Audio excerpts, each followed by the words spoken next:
Ebweru Christmas, it is a money-making holiday.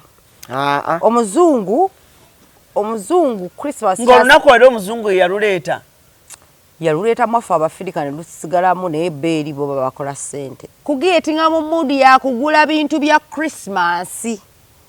Si ku celebrating amazaalibwa g'omutunzi. Kubanga bo tebaga believinga be bakituyinza ne tebaga believinga amazaalibwa ga Katonda nti tegaliyo. Bagamba wagwe eddalu. Ali lino naligwa. Munda naligwa. Bwe baba kyebagala okubelievinga nti ndi depressed, it's okay, I am depressed if that's what makes you happy. Yes. But guess what? Tewali mama wo yali best friend wa ayinza kufa not getting into depression. I breached my asylum to bury my mother. I had to come and bury her and make sure that whatever she worked hard for 27 years ebweru tebabi babubbi. Kubanga naleka wano obwana nga nkola ku TV ndi wakabi sente enkola nendeko obwana nga tebunaba nayingira ku TV nakomawo nga bobu yayingidde ku TV bagaga n'okunsinga nze nambozi. Uno yogerako ne Robina ya ne munne yawe wayo akakadde obekiralu bwe kigwa come down Christopher, come down Christopher. Christmas yeti bazana kiralu kimongwa tagenda kuwaza kuweereza beewammwe kuba ekyeyo kyo oweereza abeewammwe kubanga ye teyayingira mu relationship kulabirira family yonna. Yayingira mu relationship kulabirira gwe n'abaana bagenda okuzaalamu oba abaana bozze nabo.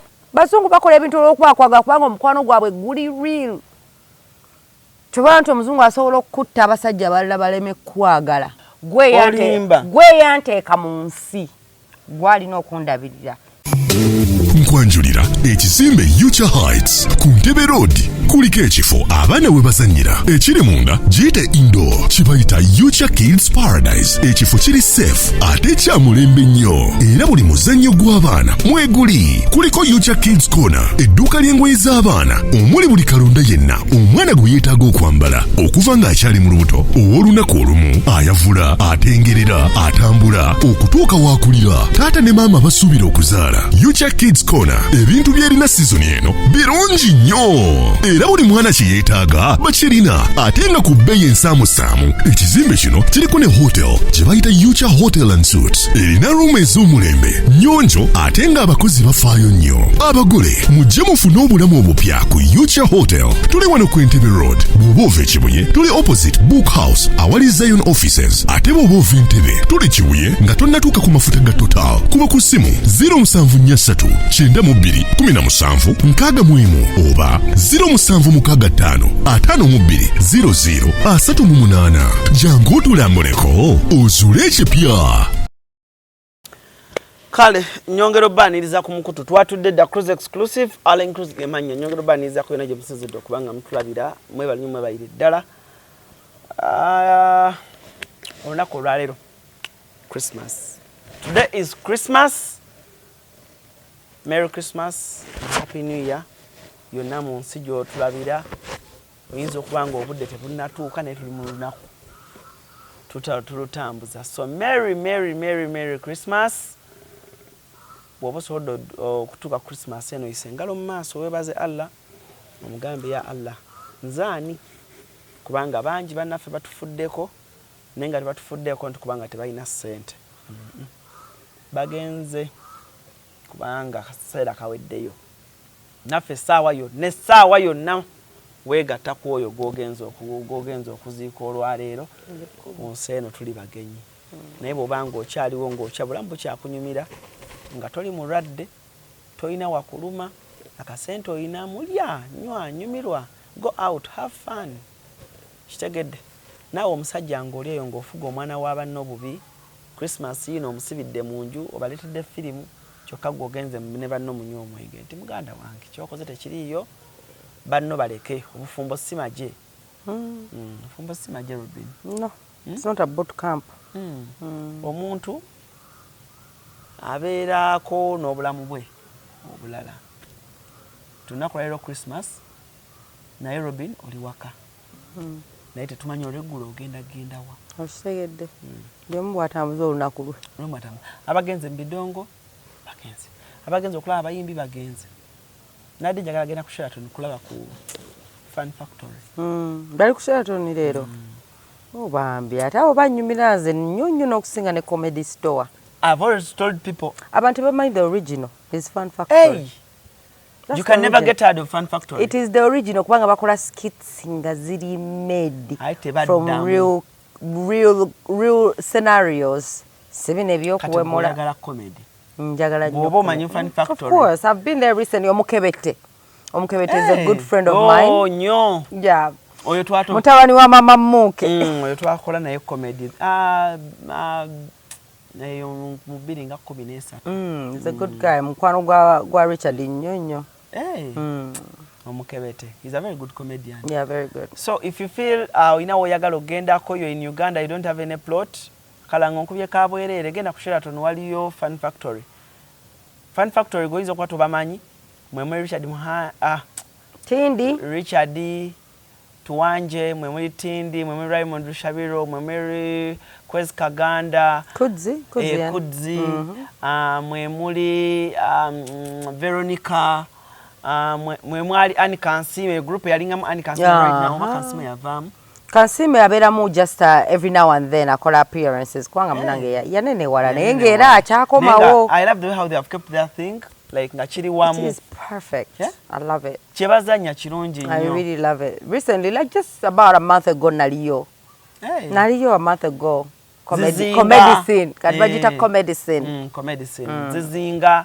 Kwegamba chintu chirungi nyo. Very nice. Yeah, this year babadde nisho yabe ku Serena, which was a success.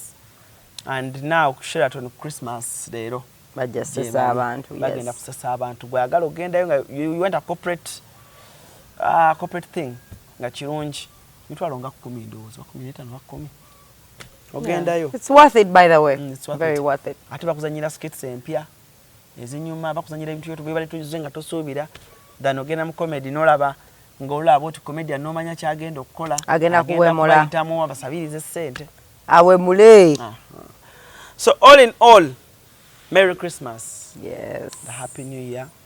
Omwaka guno saba gusigadde kenda ku ntono. Guno moni dibadde njaga agenda ku Prayer Mountain. Nze ngenda bera ku Fanero. Ku Fanero mu Nagro Grounds. Njagala agenda ku Prayer Mountain. Eri ebintu byenjagala next year. Mukama abinkolere. Ajja bikola kubanga Mukama yika some believing anti ajja bikola blood. Abikola. Nze buli okuva kati now 2 years, 3 years. Buli first nze ngumalira mu church. Era guno omwaka ngenda bera ali ku Fanero wa Pastor Lubega. Nekati gwayagala nnyo kawayini togenda nako? Nkanywa sinnagenda. Tewaliwo teeka nti nno tosooka ngenda sooka kunywa kawani kange ngende ku Fanero ate nsabe ekiro kiramba. Ogenda n'omwami wo? Mwami wange namugamba ngenda yajja okusalawo saagala munnange mufoosinga nnyo.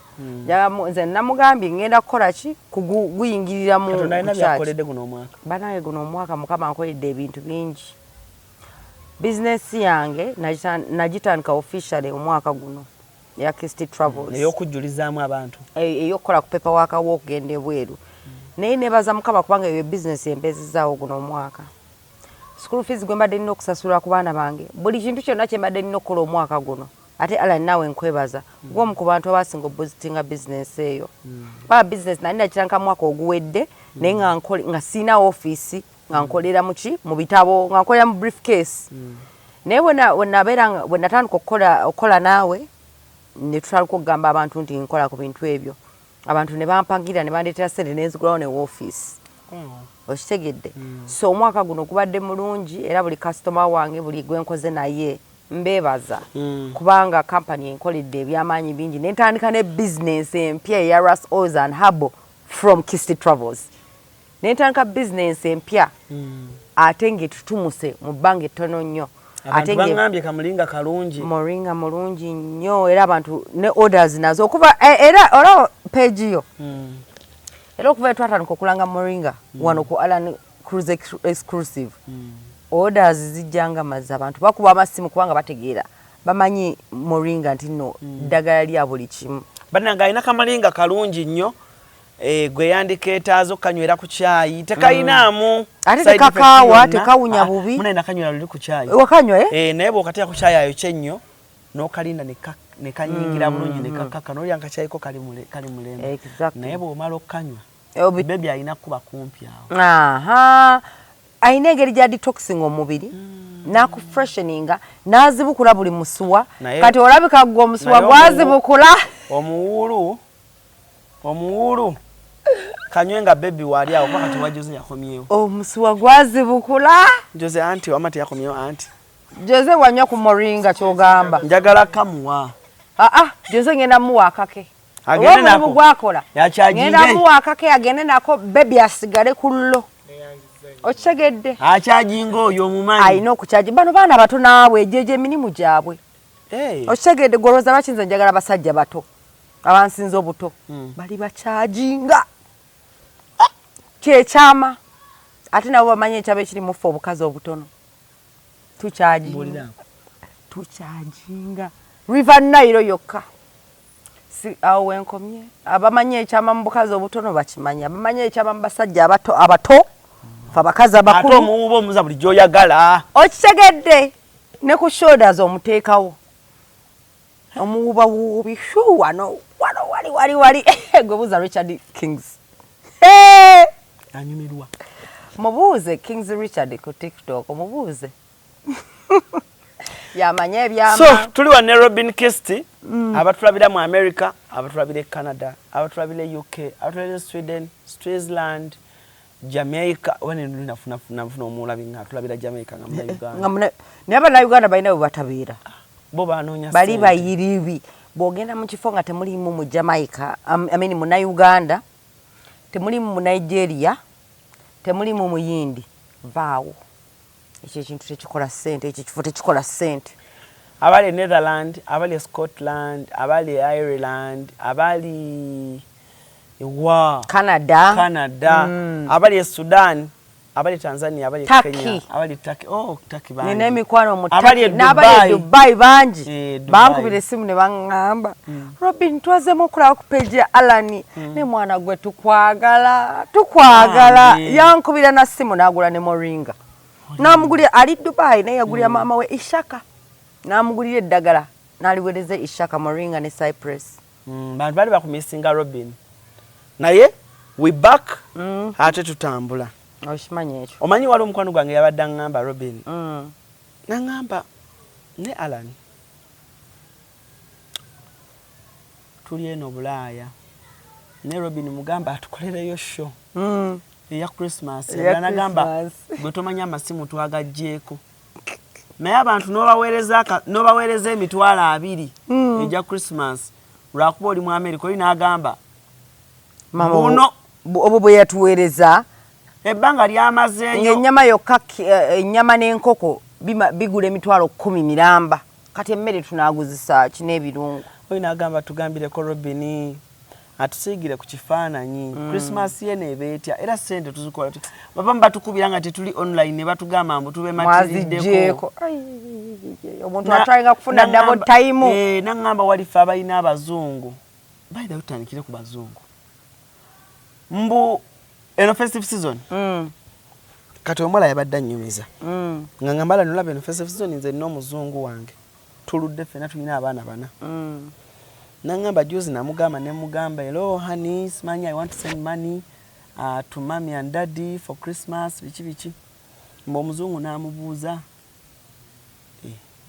gwalabirira mama mbu namugamba mbu yes mu Africa kitukakata kwa muzungu namugamba F word fuck that anti gotidde ojogera mbu namugamba kati gwe muzadde wabali we bazaddebo awo wennyini ekintu Uganda kye balina otegeera it is the obligation ekigambo obligation bakinoonyerezeeko obligation kitegeeza kikukakatako okitegedde it is the obligation of the parent to take care of the child not the other way around omuzungu bwakiraba gwe yanteeka mu nsi gwalina okundabirira sinze yakuteeka mu nsi tinze alina okukulabirira okitegedde omwana wo bw'oba omusomeseza n'omuteeka making sure nti agaggawadde ye kiri up to them omutima gwabwe okukijjamu n'agamba mama wange yankola yala bino na bino na bino kankole kino. Abazungu si bwe kiri.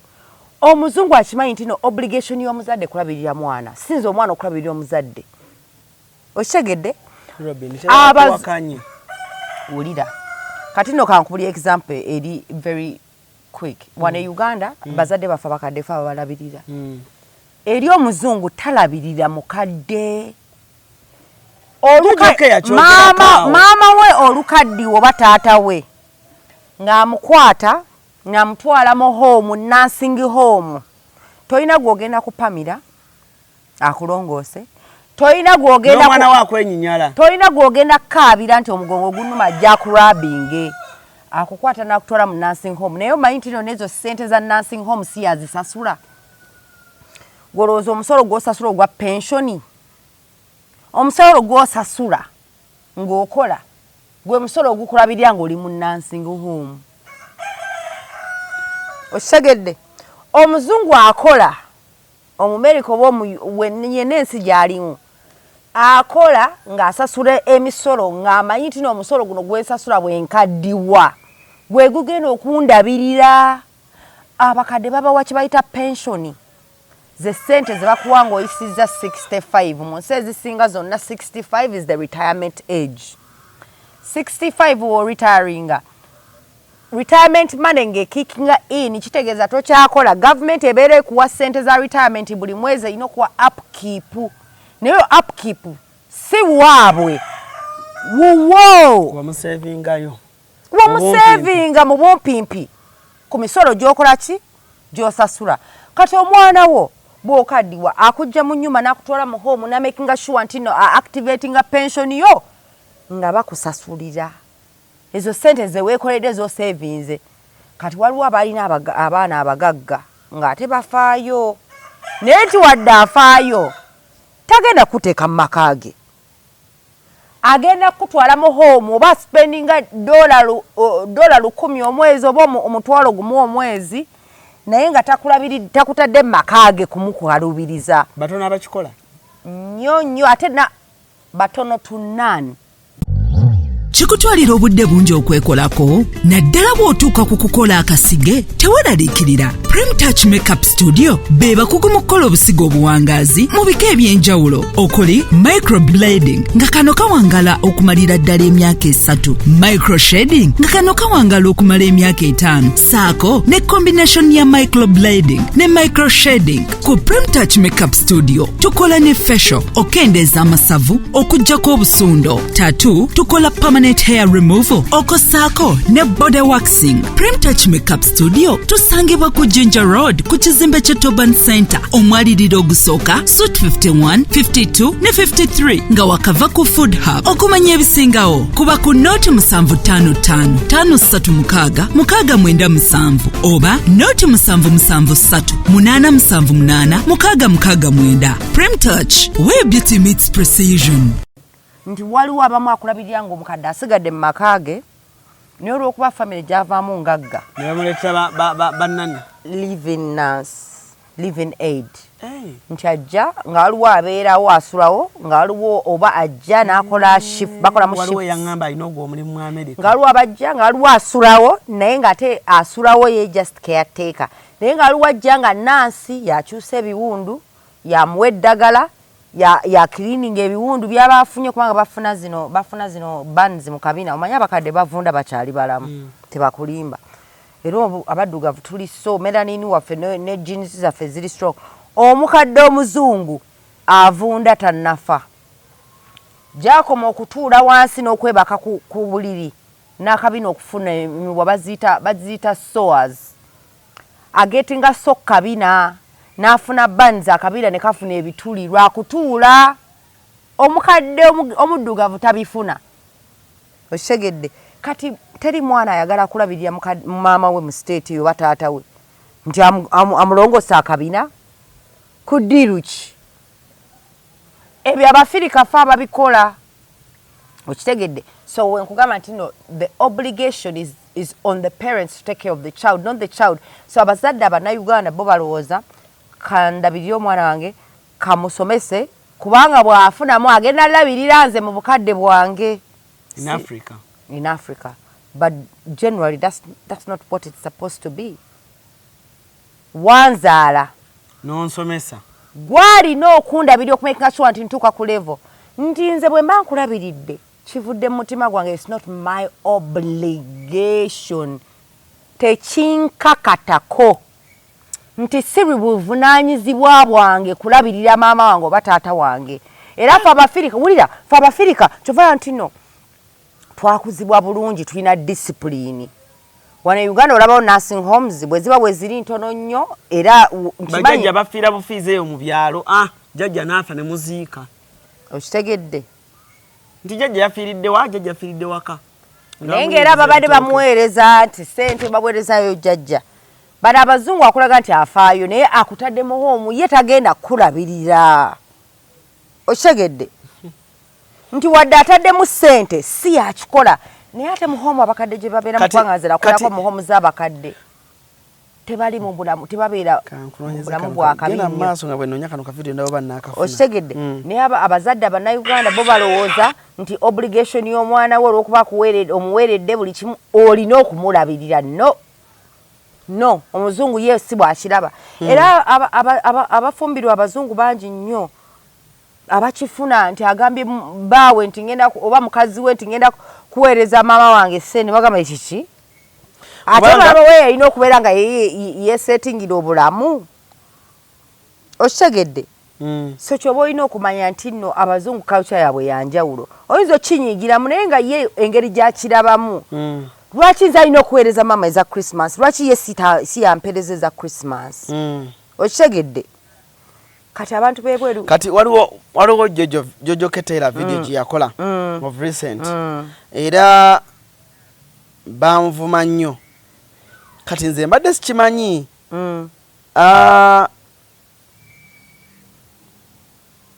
oba yeeno ndako ndabe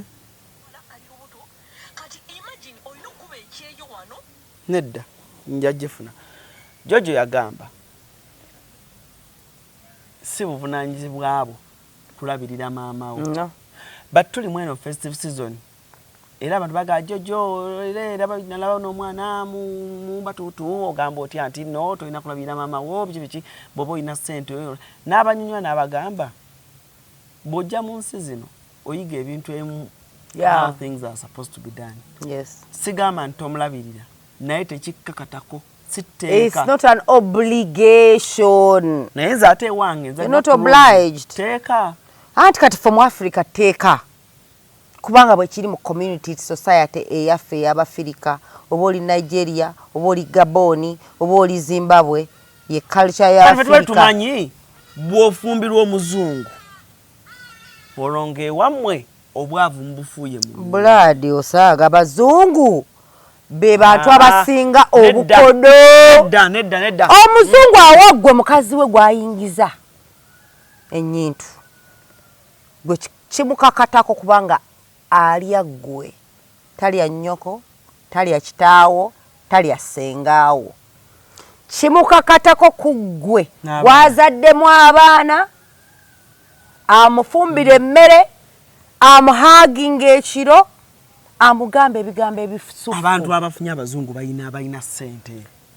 Ani akulimba? Okuba n'omuzungu kwe kufuna ku ssente. Wulira. Abaana nga bagenda wali awo ku gundi ku speak yawo ne bafuna abazungu. Kati wulira, omuzungu azze mu Uganda ng'azze ku vacation n'amu meetinga. Abazze ng'alina majage kubanga Uganda teri cheap blood. Ngoze nga tourist. Aba alina amajage era ng'asobola okugakumalirako ggwe nga mukyala we asobola okugulira ezi iPhone 25 ezitanaana kufuluma n'akukolera buli kimu ky'oyagala naye tomuteekako responsibility ya family yo. Olimba temukwatako zaakuwa ggwe nga ggwe nti Robin omuzungu ampadde $100. Nze nga nze zampadde kwe ngenda okutoolako mpeereze mmange oba kitange mu kyalo. Naye omugabe nti mpeeza mami ne daddy. tebimukwatako kubanga naye mwennyini talina gwazaweereza taata we na maama we kati owuwazi muweereza ku ddiru ki abo bonna abawala be mulaba nti no balina abazungu bagagga babawa bo nga bo omuzungu musiru ng'ali mulaavu n'emitwalo 10 eza dollars kuwa gwe nga gwe kati bo bakwata ku zaabwe ze babawadde ne balabirya famire zaabwe timulimu omuzungu nti ye ajja ku understandinga bw'omunnyonnyola nti effe ewaffe munnange fe abalabirira abazadde omuzadde waffe babeera puwa kati fe abaana baba balooking up to us nti when we get to greener pastures we have to bail them out because tuli mu Africa omuzungu ategeera ajja tegeera naye omuzungu ali selfish which most of them bali selfish abazungu abasinga bonna kabe mukazi oba mukazi oba musajja bali selfish ate babala akasente kaabwe ewe mbadde nzijja babala n'abaddugavu bangi nnyo abannayuganda naye ng'afuuse muzungu okitegedde nga naye sente agibala ng'omuzungu kubanga bw'omala ebweru eri emyaka egiyita mu myaka 5 buladi otandika okubala dola ng'olaba n'eddola emu ogibala ogamba mwana dola en'emu e Uganda sente nnyingi nnyo so omuzungu abala kye bayita sente ze kyoba ntino bagagga ogenda tulemesa abazungu olowooza lwaki bagagga si bagagga nti bagagga kubanga bali disciplined balina discipline omuzungu tagenda kukola miliyoni emu eya Uganda shiringi agenda blowing ensanvu mu mwenge ng'abawana bawano kye bakola n'agenda n'akuba kiddiiru n'akuba obukadde nga 3 obubiri ne bugenda mu bbaala n'abumalira mu mwenge omuzungu ali calculated kati nze kati ate okyogera bwotyo ndabika nkitegeera kubanga waliwo mukwano gwange juzi yakomyewo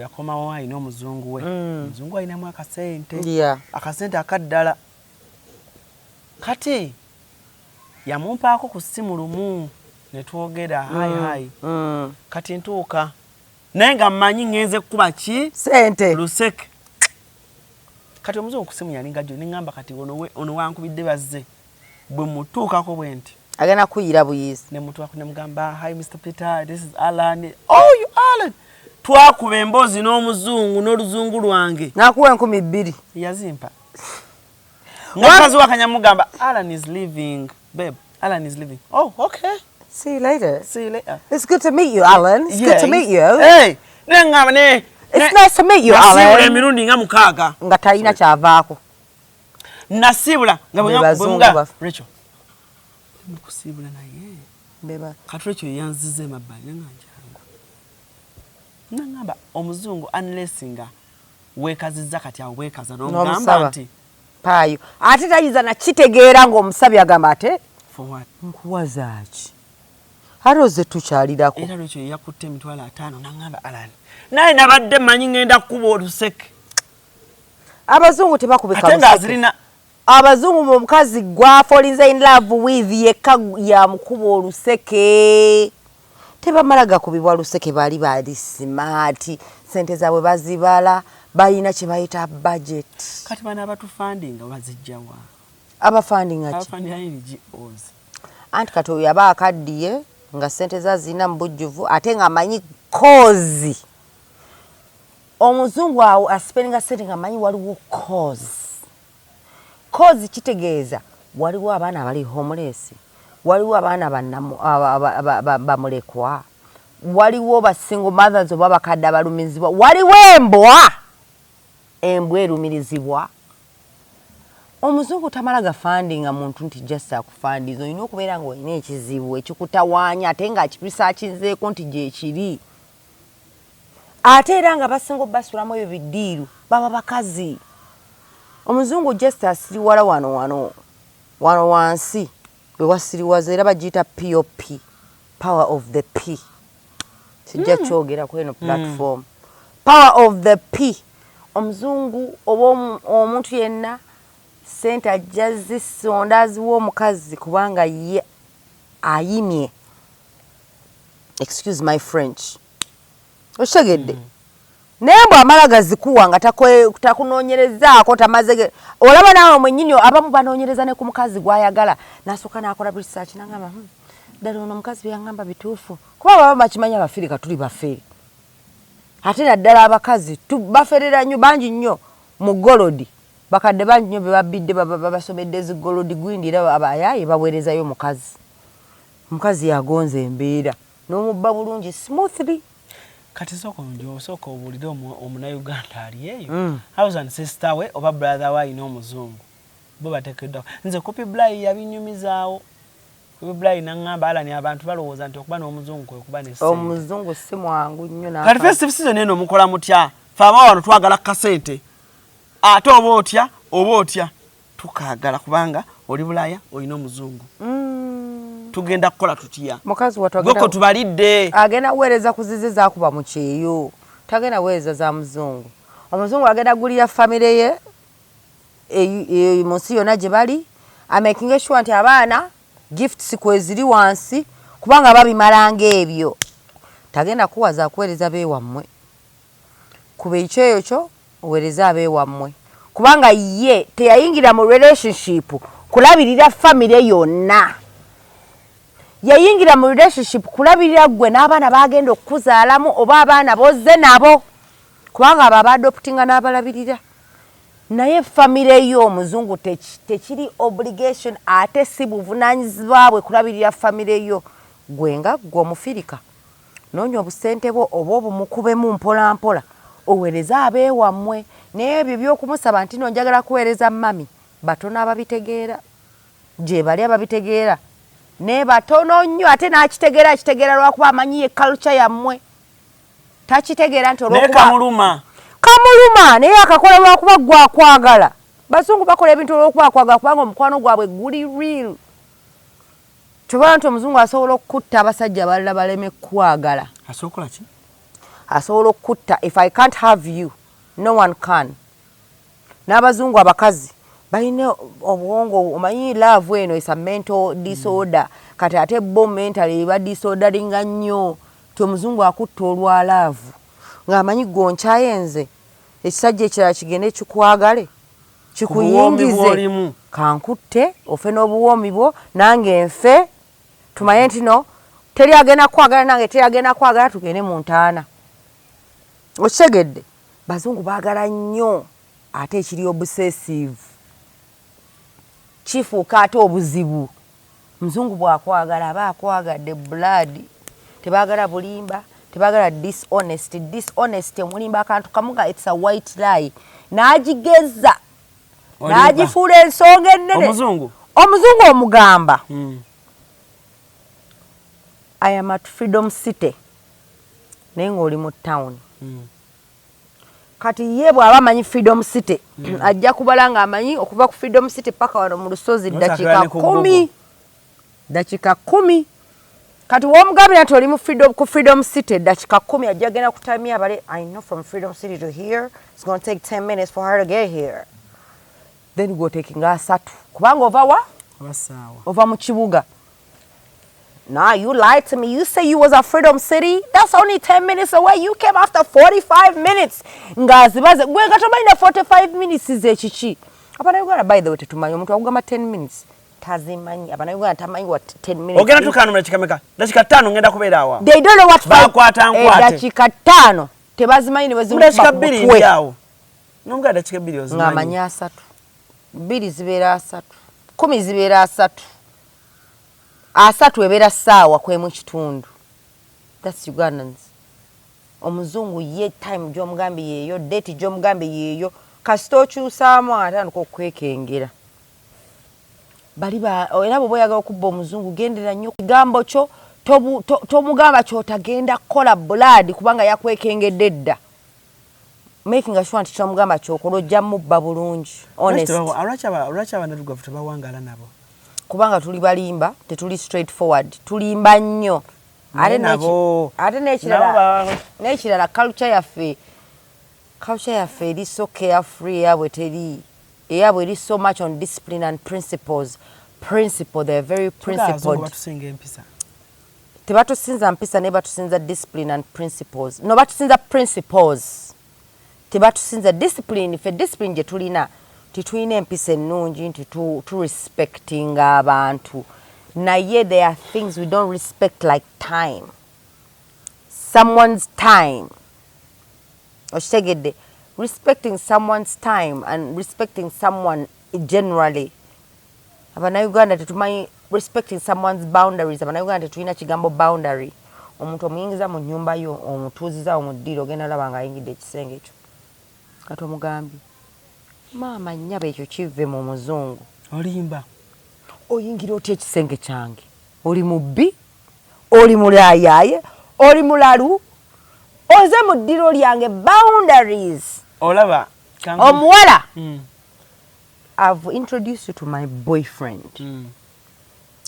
Then you get his number and you start texting him without me knowing, bitch. Newe bakusagamu hayi bichi bino abawala bibasaga. No, boundaries. Abannayuganda balina okuyiga ekigambo boundaries. Oba musajja oba mukazi. Boundaries ne bwaba mukwano gwo ne bwaba mwana wo ne bwawaanizi ino okubeerawo omuntu bwakulinyirira ennyo atandika okukumanyira. Kyekyo abazungu kye beewala. Kubanga omuntu bwakumanyira ennyo ajjawo respect. N'atandika okudisrespectinga. Nze bw'oyingira mu nnyumba yange. Hi. Hello. Wulira. Bw'oba mukwano gwange. Ne kuintroducing oba nange n'ointroducinga ku bbaawo sisobola kuwa bbaawo haaga. Ebbeere lyange likwate ku kifuba kya bbaawo oba ebbeere lyo likwate ku kifuba kya bbaawo wange. Mubongeko oba mugambe bamuwa. Ebya haaga saagala. Nze zezo boundaries. Nze bakwano bange abawala sibasembereza bba wange ne wa muganda wange ne b'obaani sikusembereza bba wange. Bikomako haya ne bbaye. Olwo twagendeeyo ku Aero Beach. Kati mukwano gwange nga gwe tugenza okulaba mukwano gwaffe omuwala twasoma naye ogi waffe. Kati mukwano gwange n'atuuka nga bw'onaatuuka naye ng'atudde n'omuzungu bbaawe. Ne omuzungu ne tugamba hello naye nga nanywa akasigalako ebiki. Kati ono mukwano gwange nga bw'omanyifu wano mu Africa. Robina omuwadde haaga biki omunywegedde. Kati omuzungu gye yasituka tetwamanya. Why you touching her? Ate fe abasajja mu abannayuganda mumanyi okuhaginga bino n'oweeweta omugongo bw'oti omuhaginza omuwala. Byakisiru buladi nga bba wange waali. Nze sizigwa haaga z'abasajja siziwa nga bba wange waali. Omanyi te ebbeere lyange liba likuona ku kifuba kyo bwe liba linga li pointinze n'enkuwa embeera. Abawala tebamanyi boundaries. Abantu ba Uganda tebamanyi boundaries. Tomalaga breaking boundaries. Bwe batyo babazinira abasajja. Omuwala omulese mu ddiiro ne bbaawe omulese asinike ne bbaawe bulungi nnyo freely. Abawala abamu beetuusaako n'abasajja abamu omukazi w'omulese awo asinika ne bbaawe beekubako buno gye biviira. Waliwo page gye nfollowinga ku TikTok okwo. Oba musajja akola content but alaga how whites behave. Yeah. Kati avuga emmotoka manya balina ezo parking zaabwe ez'ebweru.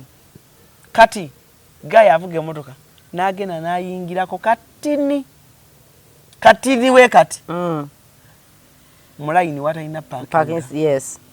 Bana ogenda okulaba omuzungu avuddeyo ayombye. Kati ng'oli amugamba I've just parked here for 2 minutes. I'm waiting for someone. No, you can park there. There's no parking here. Kati mbeera ono eŋŋamba naye abazungu.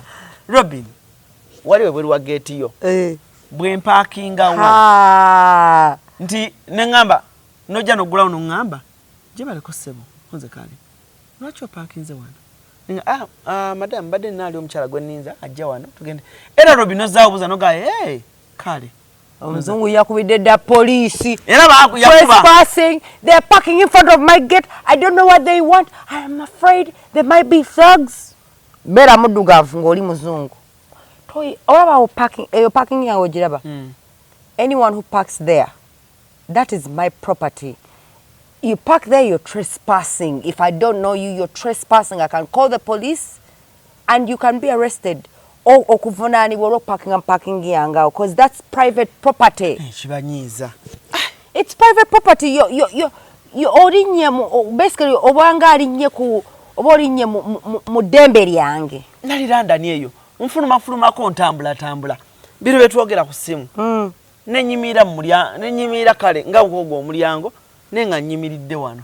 Nenge wa anti wange we wali nenyimira no nga njogera ku simu wano bwenti side eno kati ngai anti wange abera wali. Omuzungu najja nagamba excuse me who are you? Buzo byali bingi. Babekengera manya baddugavu babbi bebatemu ate beera muddugavu baba balabye ensolo egendo babbirawo bibatemulirawo bali batukoowa bambi.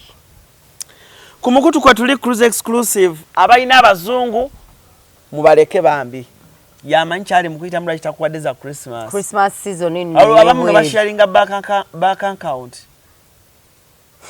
ojjako ekyebiri ng'abuuza ate gino ebiri genda bagivaako gigenda wa kubanga balina online banking omuzzamu ebyo Christmas yebweru olowooza bo Christmas bagirabanga Christmas olimba ebweru Christmas it is a money making holiday. Omuzungu Christmas ng'olunaku wali omuzungu yaluleeta mwafu Abafirika ne lusigalamu naye beeri bo bakola ssente. Christmas ogiraba batandika okutimba Christmas October nga gwako oshegedde ti November yonna baba batimbye Christmas.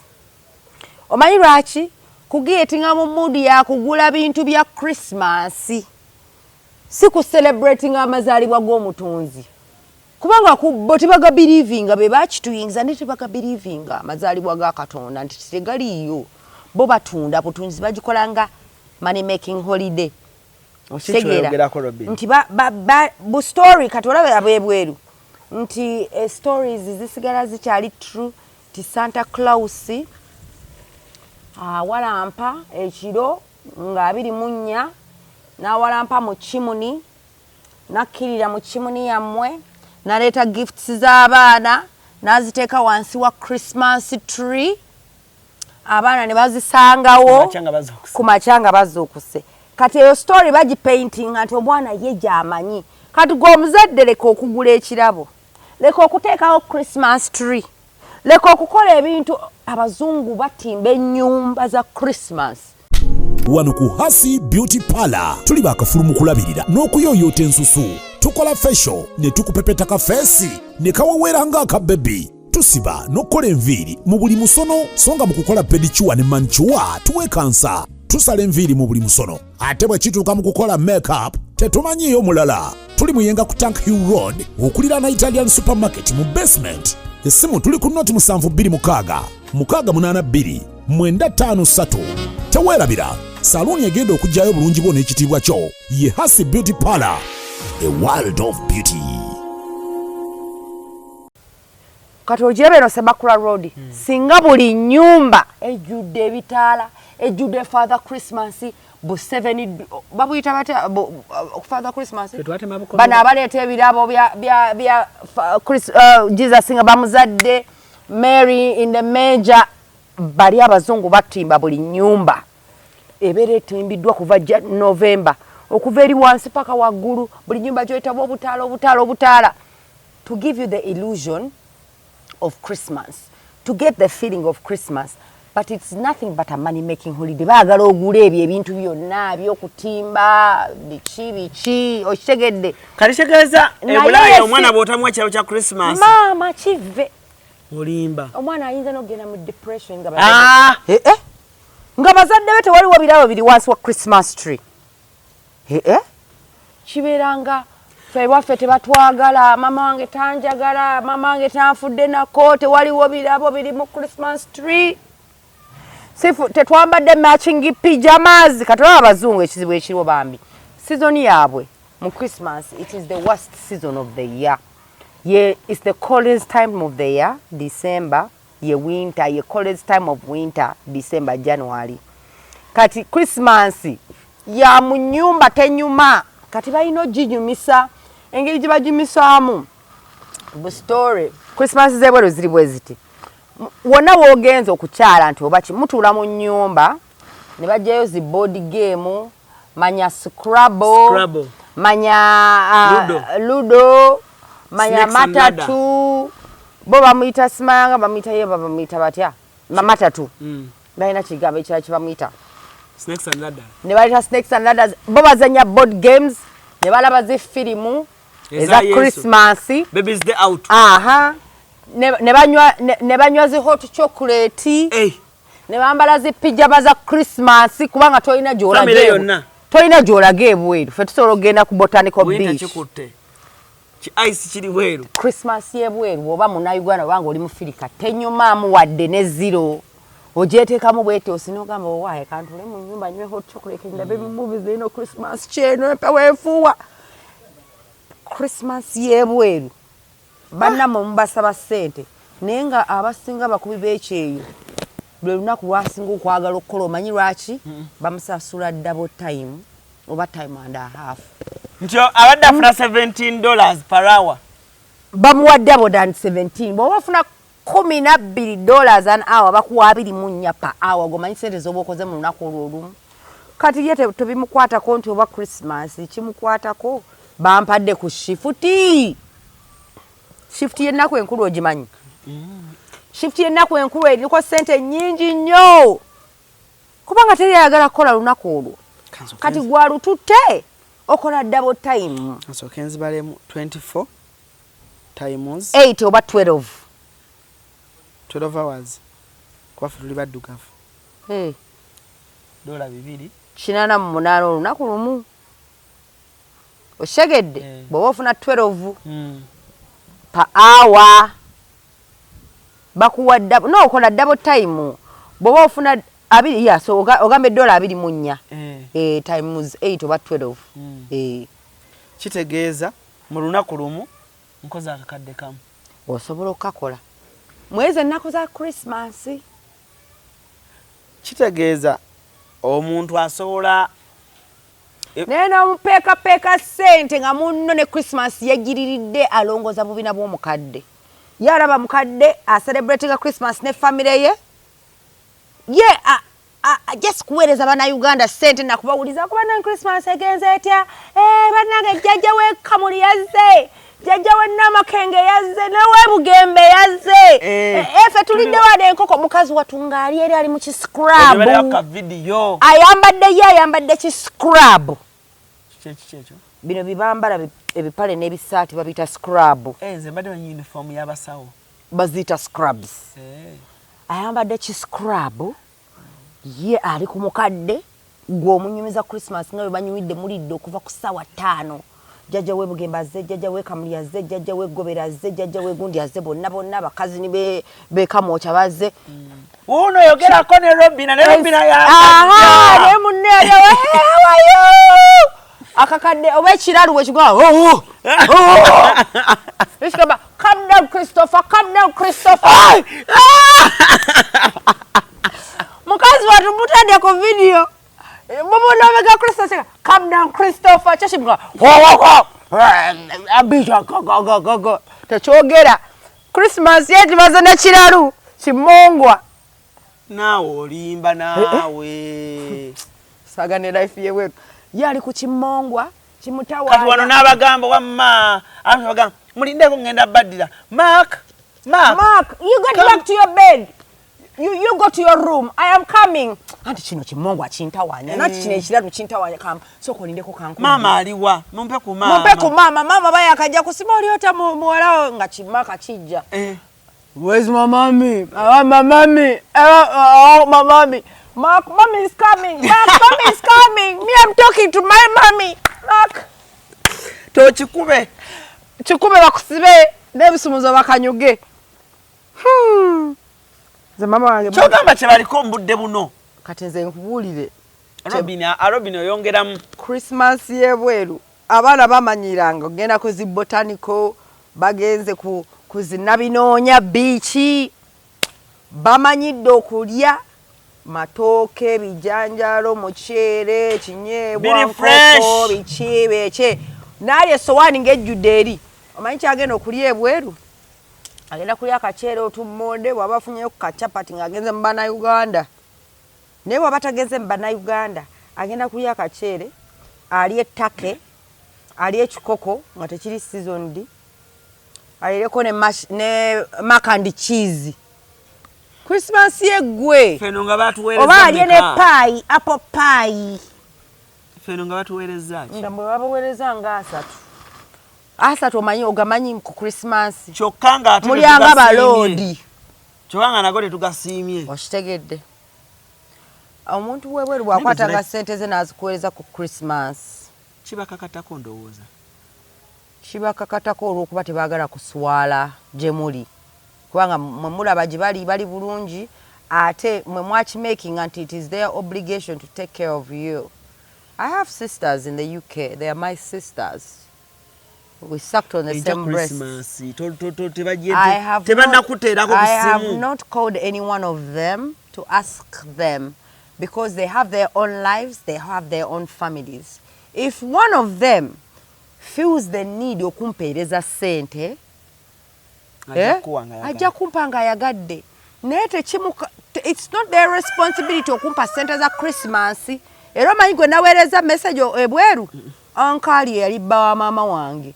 Gwe naweereza ne mugamba nze n'abazzukulu bo tetulina za Christmas kubanga ye nkimanyi kimukakatako ye yali bba wa maama wange. Naye baganda bange bali ebweru, it's not their responsibilities. If they chose... Ankali yataddeko. Angambye agenda kunteerako leero ekiro kubanga ye alina okunteerako, ajja kunteerako. Yali bba wa maama wange.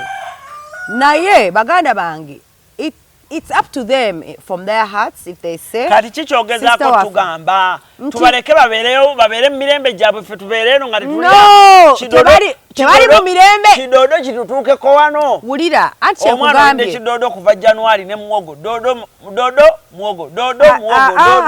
At least golide ku dodo ne muwogo ali fresh. Ye ne dodo gwalidde ali frozen, ali preserved. N'ekikoko kyalidde tekiwooma nga nkoko ate nga ssente akola ki? Azirina. Batuwe ku ssente eziwera. Wulira ssente eziwera bazibaweereza naye ng'omanyi kye yeefiiriza nga alina bbiiru egyo emu gye yeefiiriza either ya mazzi, ya gaasi, ya simu. Ebweru teri ssente ebeerawo ng'eri just awo eri free.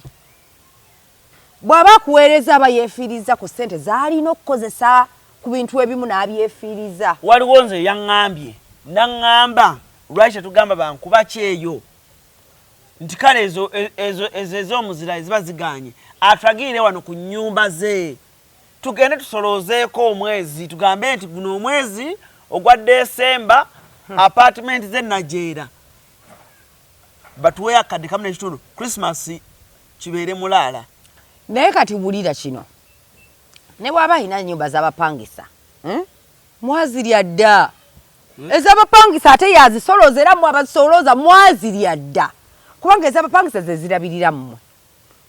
Christmas wetuuka ate n'alina okutoola ku zize eri ate aweereze mmwe. Omuntu waba ataddewo bu apartments bwe wano e Uganda aba butaddewo okulabirira mmwe ab'e Uganda kubanga naye ssente z'akola eri ziri just enough to take care of the living expense.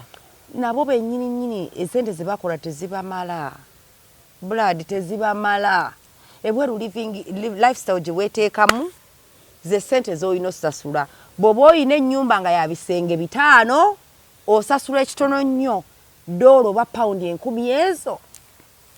Paundi 2,000 za ssente mmeka mu Uganda shilling? Ze miliyoni 9 mu ziizo. Naye ng'asasula mu renti omwezi. Kati ne bw'aba akola miliyoni 10 omwezi ng'alina osasula rent, alina okubaweereza, alina okusomesa abaana abasomedde eno, alina okulabirira abaana beeri bali expensive. Omwana bw'otamugulira kirabo kiyita mu $10 ebweru oba tolina ky'omugulidde. Abaana beeri basaba zi iPhone 15 ku Christmas ogenda mugulira buno obupale n'obugato bwe bagulira bana be Uganda nti nogende wa mama gundi atunga ekitengi n'obugato bwa $4 ku $6 nga Christmas ewedde. $6 Christmas yeri mukuza bya abana ku Bulaaya. $6 omwana waweri tezina kyezisobola mukulira ku Christmas okujjako omugulira baga. Okitegedde omwana we libo bagenda mugulira kirabo kya Christmas ekitono nnyo $6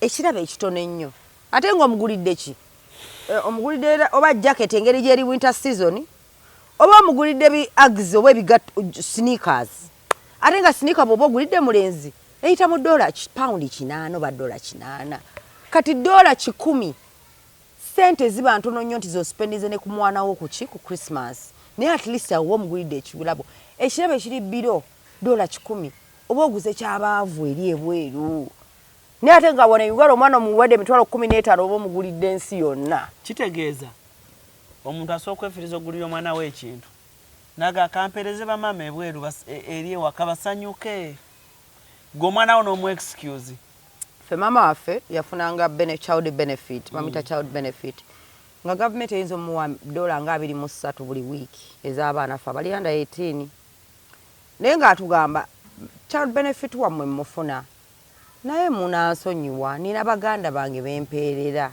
e Uganda sente ezo nziweereza ki baganda bange kubanga abaana b'ebweru omwana omusiru asobola okuloopa mu gavumenti nti sente ezowa mama waffe eza child benefit aziweereza mu Afirika tazituwa ffe mama waffe ng'atunywa munnange gavumenti empa sente za child benefit kati bo bwe baaweerera baliwa bakwatirako eno we bali era mama wange bamukola ki bamusiima mu ngeri yaabwe ate mweza akola Bannayuganda bamanyi tebasiima naawe naye munange nze famire yange naddala ku saidi ya mama wange mbalaba bulabi abasinga sijja kulimba mbalaba bulabi kubanga bangi be yakolera ebirungi bingi naye tebamanyi nti ne muwala waabwe Robina Namboze waali e Uganda mwali mu lusozi abamu banyigira bunyigizi olw'okuba natekinga over olusozi shegedde olusozi lweruwa luno lwendimu wano wetuli bo baali balowooza wano ku byamamange balina okufunako ekitegeeza bannayuganda abali e Bulaaya bakoze ebintu naye chances eziro nga abaana baabwe bakubinyumirwako nazo ntono kati nze ekyannyamba nti nalume jjiiko nenva mu America neŋŋamba ebyammange tebigenda kubbibwa teri agenda birwanira kubanga nze Namboze ngenda bera ku ground ndabajja okunwanyisa nze omusayi gwa Olivia woli kati waliwo yali abbyeko ku kintu n'ekimu kube yali akoze tuli myaka ena kati yafa ku Christmas olwaleero lwennyini lwe yafa olimba Christmas yange tekyali the mange yafa ku lwaleero lwennyini lwe yafa naye enfumba ne ndiisa abantu kubanga mama wange yali muntu aliisa abantu so kati wale wakati nafumbye emmere nagifumbye abaliwo we bali abagenda ogirya bagenda girya kubanga this is a home of it is her home era byenkola byakwaniriza abantu bajje balye on her behalf nenze mama wange yafa lwaleero so Christmas yange yafa kankubuuzeyo ekibuuzo kirungi oyogedde ku eyo ensonga let me hope tekikukola bubi mu abantu abawangalirako e Bulaaya nga mulaba mama bammwe ne bataata bammwe nga babeererawo abantu bawano siigirako omuntu ali ekifaananyi omuzadde ali eyo nga ali Bulaaya naye ng'abali wano tebakimanyi nti yeefiiriza kaalina n'alimu okuwa abaana be n'agamba osanga kanyambe ku bano baliyamba abange embeera ebeera etya nga mama avuddewo tebajja kujjukira nze leka nkubulya nsobola okubala abantu simanyi oba n'engalo n'omukono ogusooka guggwa naye nga walaba maama nga ayiwawo omubiri nkugambye child benefit government gwe yatuwanga mami ng'akugamba nti aziweereza kuweerera baganda be oshegedde ate ng'era aziweereza ku baganda be yalekawo tewali n'omu asobola kunkubira simu agambe Robin oli otya kankuweerezeeyo wadde 10 nina anko muwa yeka gwe nasigaza kubanga anko muwa twenkana emyaka era anko muwa yetulinganga baluganda kubanga mama wange era yamulekawo nganze mama wange yali mama we oyo yeka gwe ndabirira naye bwe mba ninamu ne mujjanye ne mulabirira kubanga oyo tuli kyekimu naye ku bantu mama wange be yabeererawo wano Uganda oba abantu be yabeerawo January tewali muntu wadde nti ne mama waffe bwe yafa tewali batono nnyo bakwata essimu baŋŋambe nga kitalo ekya mami ate nga yababeererawo muzaddewo bw'afa kimaye nti nno abantu 0.1% be bajja okujjukira.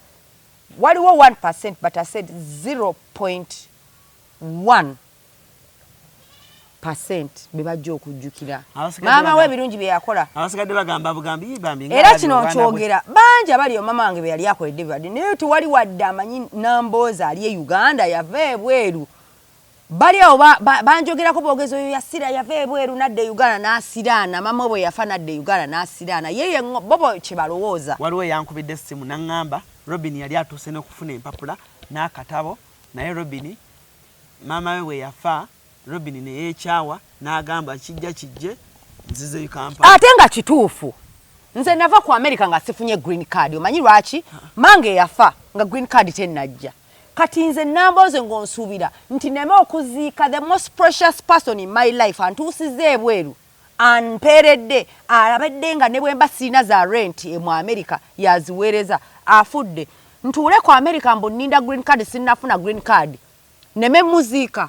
Buladi nabagamba era waliwo era omuwala omu yajja n'aŋŋamba Robin ffenna tuli wano tufiiriddwa bamaama baffe naye olw'okuba twali tetunnafuna bipapula twaguma ne tutaziika. Nabagamba mwe mwali green card mugitwala ng'ekikulu. Nze green card tekyali kikulu gye ndi.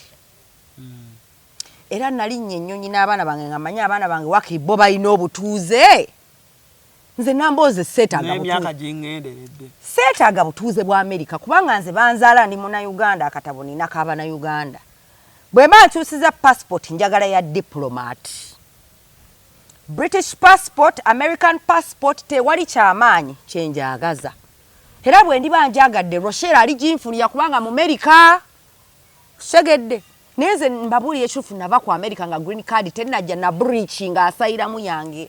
Era ne mwe ntwanga okuddayo kati si byangu sola mala gaddayo. I breached my asylum to bury my mother.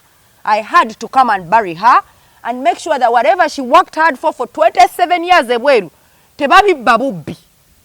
Kubanga singa tewali mwana yakoma wane Uganda singa ebintu by'amami byonna babibba byazikirira oba tebina we biri. Igowe kaliwo. Baganda bange bonna bali London. Nze yali mu America nalekulira ne ngamba kanzije nnyimirirewo. Era ne nnyimirirawo. Tewali kintu ky'amami kyali kibbiddwa wadde ekimu. Era baganda bange gye bagamba wagwe eddalu. Ali lino naligwa. Mundaba naligwa. Bwe baba kye baagala. Wali eyo. No, wulira. Bwe baba kye baagala okubelievinga nti ndi depressed. It's okay. I am depressed if that's what makes you happy. Yes. But guess what? Tewali mama wo yali best friend wa ayinza kufa n'otagetting into depression. Nze nange awe nalayira.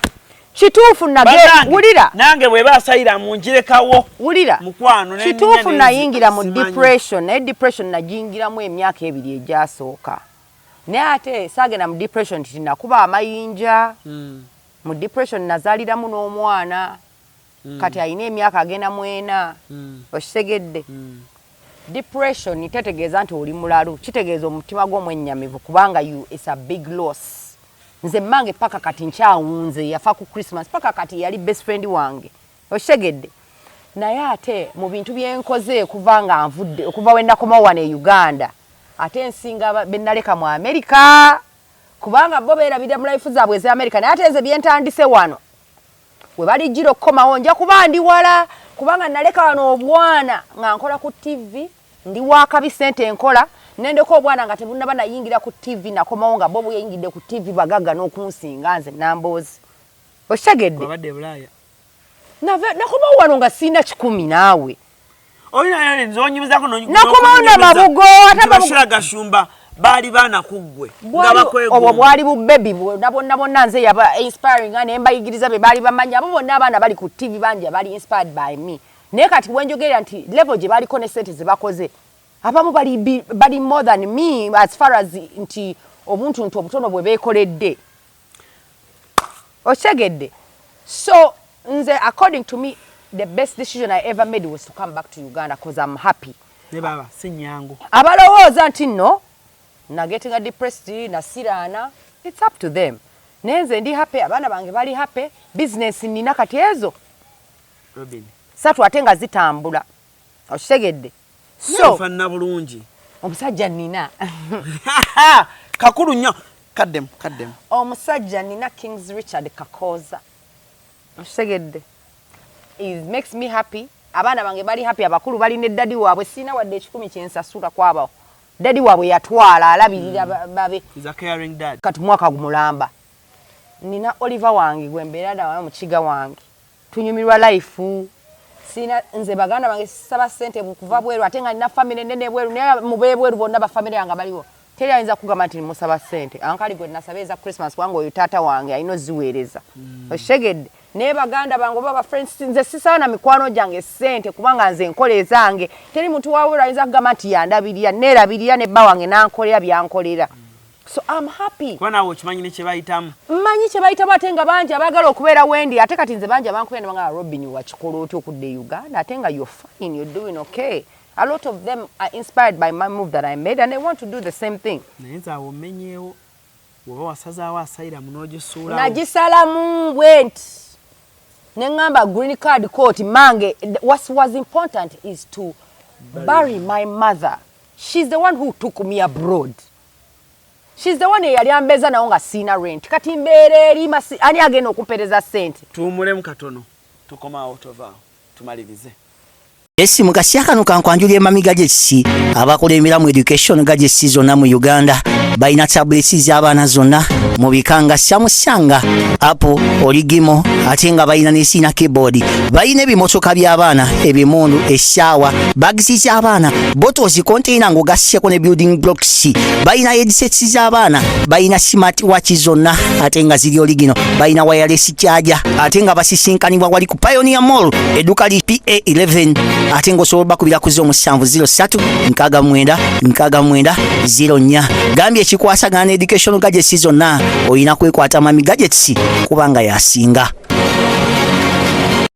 olunaku lwasemba okubeera ku nsi maama. Okitegedde nti kati tetuganya afudde ne it's her last day. It's paying your respects. Kati baganda bange bonna batazika mama wange right now. Paka kati chicha abali ku mutima chicha abatulidde it is weighing heavy on them. Because they never paid their respects to the most important person. No, nze ne big sister ange Sanyu, waliwo ne sister wa mulala Asha. Okitegedde fa baazika mami mu baana mami be yazaala twali babiri abaazika ate nga yazaala batano. Asha welanda. Asha Love. Hey. Asha Love kale mama wange yamukoze UK, like she kind of adopted her, like so Asha Love. Love. Asha gwe bakuza yakomawo. Yakomawo n'amuziika. Kati basatu abataziika. Ate nno kisinga okwewuunyisa. Ebulaayo eyo. Oli ayinza n'okutajja nga green card agiina n'atajja oluusi abamu ne bagamba tiketi yambuze. Kati bo balina ensonga zaabwe. Era sigenda baganda sigenda batekawo nti lwaki mwazika mami ne buli omu n'engeri gy'addiringa n'ekintu kye. Okitegeera nze nasalawo nende kulira life y'ebweru kubanga nalabanga wana ate kiri better and bigger. Okitegedde. Kubanga kati ebweru waliwo abaana babaddeyo myaka n'emyaka nga talina kye yeekoledde. Nze nakabeera wano myaka ena nina business 3 nkugambye 3 ate nga ziyimiridde zitambula. Mu myaka 3 emirala ngenda beera bilioneya nga bo bakyali ku kyeyo. Mu myaka 3 ejijjanja kubeera bilioneya nga bo bali ku kyeyo. Bajja no fa babalabirira fa baba spendingako sente. Okitegedde. So nze ndi happy buli anumirirwako. Thank you so much for having the heart for me. But no thank you. Buli alowooza omwaka guno nti alina kye yanfiisa oba kye yannemesa tekyali kyange. Segedde kubanga ebyange byonna omwaka guno nabifuna. Naye ate ng'ekisinga obukulu nafuna Kings Richard. Osegedde oyo mukulu nnyo. Wamufuna ddi mwagwa mulavu ddi mwezi ki? Twagwa mulavu mu September omwaka guno. Nga laavu ekyali nto. Ekyali nto naye ate ya forever. Toba oyina omumanyi. Ate gwe walina. Oyo nakitegeerawo nti yali forever. Nali nzannya mu muzanyo. Naye wali omwana ng'ono. Simuwaanangako ng'ono kubanga sirina musajja gwe nali mpaanye ng'ono. Ate sirina musajja gwe nali nsubmitinzeeko ng'ono. Submission ogimanyi it's a choice. Naye ono ye na submittinga neesalawo nti ddala. Kati ono wona aba mwagala okukyala mujja kukolawo okukyala. Ewa ssenga wange Mubende. Senga Robin Nambooze. Gye mujja ogenda? Gye tujja ogenda okukyala kubanga gy'abeera. Naye oyagala emikolo Robin? Njagala nnyo. Naye njagala gy'ababale. Embaga ago 5. Okwanjulako kwa dadi yasalawo oba welcoming Wakiso yenna yamanyi. Ye dadi wo gyali? Taata wange we Wakiso wali kugombolola ku nnyini. Taata wange mwami wakitiibwa mwami bamuyita Paulo Sevume. Mwami mulungi nnyo bamumanyi nnyo weeyo Wakiso. Mwami mulokole aweereza mu chachi ye Kayunga Wakiso eyo. Ne chachi ye gundi eri Wakiso. But mwogera. Twogera nze taata wange bwali very much so in my life. Ne lwakuba simwogerako nnyo kubanga munnange musajja wa kitiibwa. Lero bino oli myaka emeka? Nina emyaka 38. Ngenda kuweza 39 ogujja. So ngenda ku 4th floor. Mpola awo. Abaana bo wamaze. Ani akulimba sha. Kimanyi no wa 45 azaala. Nze nkyazaalira ddala era Richard ngenda muzaalirayo bwana bwe obulongo nga bubiri. Awo ndyoke nsaanikire. Nina basatu njagala 5. Nga mange we yakikola. Mbuzayo bubiri naawe shankyali mwendasi ndaba. Kati bonna babalidde otya? Bonna babalidde ku Roshani batwala mu America. Roshero? Sha, Roshero asobola batwala mu America bonna naye ate tebagenda kwetaaga kugenda mu America. Manyi lwaki? Legacy je tu trying okubuilding right now ezo companies enkugamba esatu. To creating a generational wealth. Abaana baffe tebalina kugenda bweru kubeera basireevu. Abaana baffe balina okubeera nga bakulidde mu bugagga.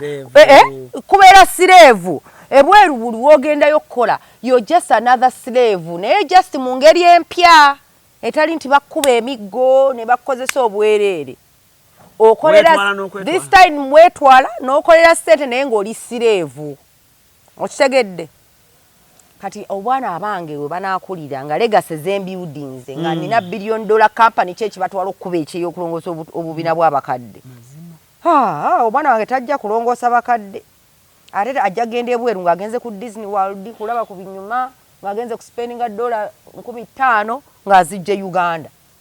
Oshagenda ku bantu ng'obagamba basasire ku bannayuganda abali ebula leero Christmas tebakuba nnyo ate luseke. Banange Merry Christmas to all of you daddala abawangalire. So ku bantu bange abali mu America states ezenjawulo. Abantu abali mu America Boston, California, Minnesota, Chicago. State kyendala esinga okubeeramu abannayuganda. New York, DC, Washington DC, Maryland. Abali we walala. New York gye bali si bangi nnyo.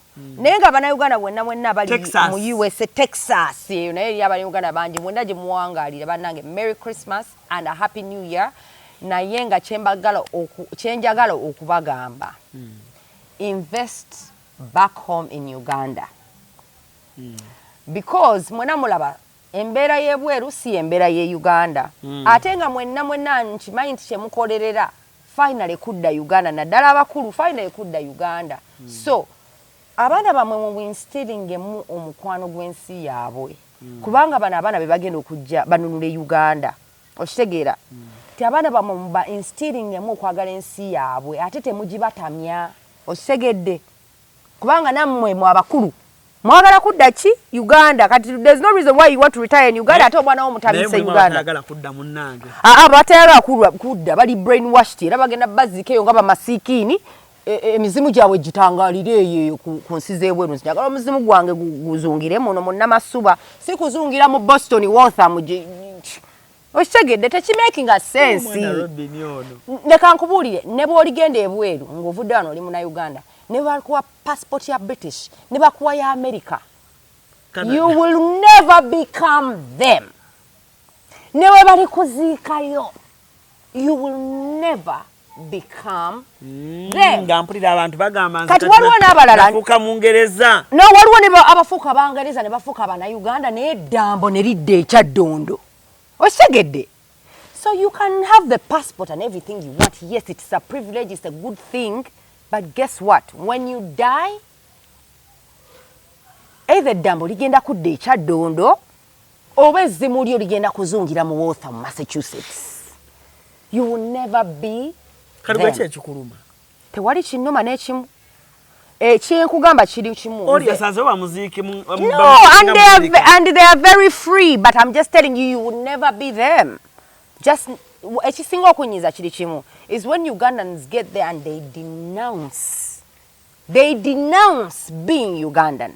They have so much hatred for Uganda n'agamba nze ogwo gusigwa ntama siriddayo koma nnyo ko Uganda kinyiza buli muna Uganda agende it's okay naye come on ne bw'oli gezaako otya n'ofuna obutabo 100 omusaayi gwe bali gusala gujja vaamu DNA nga ya Munnayuganda ne bw'onoofa obugumba bwo bulivaamu DNA nga ya Munnayuganda so ne bali kuziika ku Waltham wali ku gundi ku cemetery oli Munnayuganda era olifa oli Munnayuganda era n'akalambo koba n'omuzimu gwo gulibeera Munnayuganda kati omwana wo si mu America omwana wange mu America n'omanyi kyamugamba you are Ugandan first before you are American because the parents who had you are Ugandan. The blood that pours through your veins is Ugandan.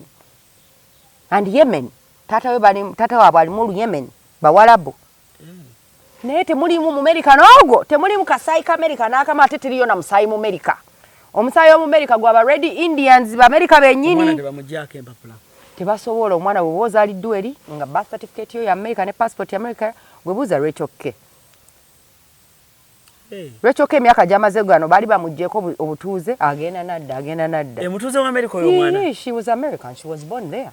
Rachel K bamuzaalira eri. Naye aleka ka Uganda kamunyumira. America agisobola. Tagisobola. Rachel K si muyiribi. Si muyiribi mwana wa mami. She's a mommy's girl. Si muyiribi tasobola kuba kyeyo kyova America tasobola gisobola era Uganda gyasobola n'abeera serebu n'abeera mu smooth life mwana wa Halima. America tagisobola naawe Rachel K. Lwaki nsukako wano nange namboze basisasa sijja kwogerako Rachel K kanange yannema sigisobola nze njagala easy life ya Kampala bayo kanambako okay we mbanga mwagala okugula ku moringa ne cypress omuntu ayagala eddagala diabetes pressure cancer buli kimu ekikuluma arthritis ebyokujuliza abantu paperwork wagenda n'okola course eyo sagikola naye omanyi lwaki obulamu bwange bubadde about that I've lived in 3 different continents Europe, America, Africa kati kitegeeza ntambudde ensi nyingi experience nina y'amaanyi abagala okunoonyako Kisti Travels 0751260033 abaagala eddagala lya moringa from Ras Oils and Herbal enamba eri 0744046613 tujjanjaba buli kirwadde kuba bukubi ku nnamba eyo 22 February tuli ku Regency Mr. Kisemakula Rema Namakula Virota kigenda kuba kirungi nnyo ku Regency Richmond Mary Ngabire bakuteekedde bulungi njagala okumaliza sheno ngamba gamba mwenna abannayuganda abali e Bulaaya wabaawo wetukonye nga tewakusanyusiza tusonyiwe wabaawo wetukoze nga wakusanyusiza ka mobile money ka Merry Christmas Merry Christmas oteekako n'ogamba CRUZ nkuteereddeko 0758267573 075 nontya ka message nonga CRUZ indeed this program was worthy my time nange ka mobile money 0751260033 bwe mankunyumidde munnange why not happy new year njogedde mazima naye nga mwenna abali ebweru mbaagala mwenna mbajjirako eno ogiraba eno kubanga ebweru si w'abanafu si w'ababugala obunani w'abantu abasazeewo ate era ng'embeera gye mubeeramu tugitegeera era we appreciate all your efforts mwenna abali ebweru we love you we appreciate your efforts wabeera nga bali eyo abata appreciating your efforts fe on behalf of me and ALLANCRUZ tubebaza emirimu gye mukola mu Uganda tubebaza kimwogera ku economy ya Uganda era nga tubasaba mujje mbere wamu naffe ate tuzimbe Uganda okay kale sagala kusukako wano nako right for now sebulungi mwera nkwanjulira ekizimbe Future Heights ku Ntebe Road kuliko ekifo abaana we bazannyira ekiri munda giyite indoor kibayita Future Kids Paradise. Ekifo kiri safe ate kya mulembe nnyo era buli muzannyo gw'abaana mweguli. Kuliko Future Kids Corner, edduuka ly'engoye z'abaana omuli buli kalonda yenna omwana gwe yeetaaga okwambala okuva ng'akyali mu lubuto ow'olunaku olumu ayavula atengerera atambula okutuuka waakulira taata ne maama basuubira okuzaala. Future Kids Corner ebintu by'erina sizoni eno birungi nnyo era buli mwana kye yeetaaga bakirina ate nga ku bbeeyi ensaamusaamu. Ekizimbe kino kiriko ne hotel gye bayita Future Hotel and Suites. Erina ruumu ez'omulembe nnyonjo ate ng'abakozi bafaayo nnyo. Abagole mujje mufune obulamu obupya ku Future Hotel. Tuli wano ku Entebbe Road. Bw'oba ova Kibuye tuli opposite Book House awali Zion Offices. Ate bw'oba ova Entebbe tuli Kibuye nga tonnatuuka ku mafuta ga Total. Kuba ku ssimu 0743 92 17 61 oba 0765 52 00 38. Jangu otulambuleko ozuule ekipya. Esi mukasya kano kankwanjulira emamiga gy'ekisi abakola emiramu education gagesi zonna mu Uganda balina tablets z'abaana zonna mu bikanga syamusanga apo oligimo ate nga balina n'esiina keyboard. Balina ebimotoka by'abaana ebimundu essaawa bagisi z'abaana bottles container ng'ogasseko ne building blocks. Balina headsets z'abaana balina smart watch zonna ate nga ziri oligino. Balina wireless charger ate nga basisinkanibwa wali ku Pioneer Mall edduuka li PA11 ate ng'osobola bakubira ku 0703 69 69 04. Gambye ekikwasagana ne education gadgets zonna olina kwekwata mami gadgets kubanga yasinga. Wano ku Hasi Beauty Parlor tuli bakafulu mu kulabirira n'okuyooyoota ensusu. Tukola facial ne tukupepeta ka face ne kawawera ng'aka baby. Tusiba n'okukola enviiri mu buli musono songa mu kukola pedicure ne manicure tuwekansa. Tusala enviiri mu buli musono ate bwe kituuka mu kukola makeup tetumanyiyo mulala. Tuli muyenga ku Tank Hill Road okulira na Italian Supermarket mu basement. Essimu tuli ku noti 72 682 953. Teweerabira saluni egenda okujjayo bulungi bwo n'ekitiibwa kyo ye Hasi Beauty Parlor, a world of beauty. Kikutwalira obudde bungi okwekolako naddala bw'otuuka ku kukola akasige teweeraliikirira. Parental Makeup Studio be bakugu mu kukola obusigo obuwangaazi mu bika eby'enjawulo okuli microblading nga kano kawangala okumalira ddala emyaka 3, microshading nga kano kawangala okumala emyaka 5, saako ne combination ya microblading ne microshading. Ku Parental Makeup Studio tukola ne facial okendeeza amasavu okuggyako obusundo, tattoo tukola permanent hair removal okosaako ne body waxing. Parental Makeup Studio tusangibwa ku Ginger Road ku kizimbe kya Toban Center omwaliriro ogusooka Suite 51, 52 ne 53 nga wakava ku Food Hub. Okumanya ebisingawo kuba ku noti 755 536 697 oba noti 773 878 669. Prem Touch, where beauty meets precision.